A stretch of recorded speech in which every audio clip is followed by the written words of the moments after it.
안녕하세요. 바른지오 이주입니다.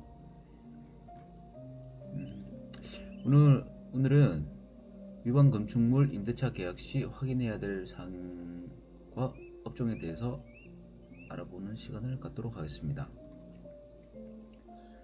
위반 건축물, 불법 건축물은 이행 강제금도 문제지만 영업을 할 수 없는 경우가 발생하니 임대차 계약 시 꼭 재산 확인을 해야 합니다. 위반 건축물이란 건축법 등의 위반 사항이 있는 경우를 총칭하는데요. 사용 승인을 받은 후 무단 용도 변경, 무단 증개축, 무단 대수선 등으로 건축 허가 절차를 따르지 않는 경우를 말합니다.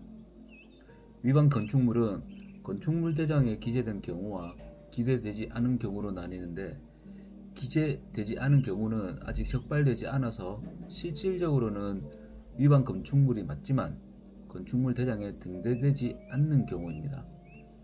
또한 거리에서 우리가 많이 볼 수 있는 상가 앞 테라스 설치나 기계식 주차장의 정기점검 미이행도 위반 건축물입니다.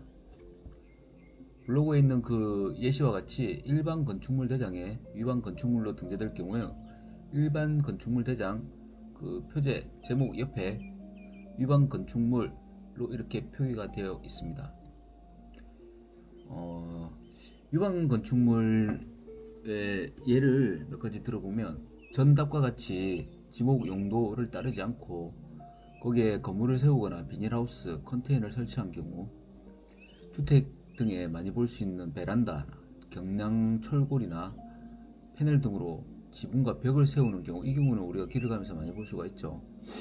카페 앞에 테라스를 만들고 캐노피 등으로 지붕을 덮어 영업장을 확장을 한 경우, 건물의 옥상에 있는 옥탑방이나 계단, 물탱크실을 주거용으로 무단 변경한 경우, 필로티 창고 등을 만들어 놓은 경우, 건물의 용도를 허가나 신고 없이 무단 변경한 경우, 상가 앞에 조경시설을 무단으로 철거하거나 축소한 경우, 이 다 법으로 정해진 것을 범위를 벗어나서 위반한 경우죠.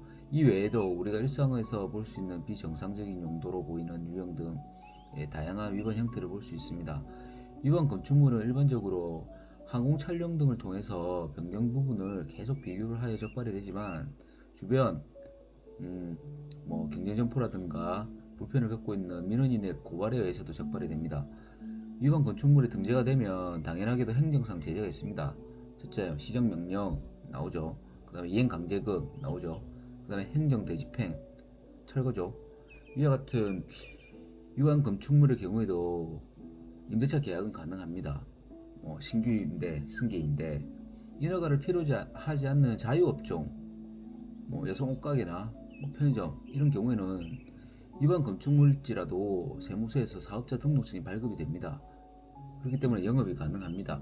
이행강제금의 경우도 건축주에게 부과되기 때문에 점포 업주가 영업하는 데는 문제가 없습니다. 그리고 두 번째, 신고 등록 허가가 필요한 이 비자유업종의 경우에는 인허가증이 나오지 않기 때문에 영업 자체가 불가합니다. 예를 들어서 안경점 등록업종이죠. 이 경우에는 인허가증이 나오지 않기 때문에 영업 자체가 불가하고요. 승계 임대의 경우 위반 건축물로 등재가 되면 양도인 명의의 허가사항 등이 양수인에게 승계가 되지 않기 때문에 원상복구하여 위반 건축물 등재가 해제되어야만 영업권 지위승계가 가능합니다. 아직 적발되지 않은 위반 건축물의 경우에는 임대차 계약을 할 때 보다 더 신중을 기울여야 됩니다. 책임 소재 범위를 꼭 특약사항으로 명시를 해야 추후 분쟁을 예방할 수 있습니다. 그리고 공용 부분에 위반 건축물이 있는 경우를 또 예를 들어 볼 수 있겠는데요. 자유업종의 경우 인허가 문제가 없지만, 그렇기 때문에 임대차 계약 후 사업자 등록증을 발급받고 이 경우에도 영업을 하면 됩니다. 비자유업종의 경우가 문제인데요.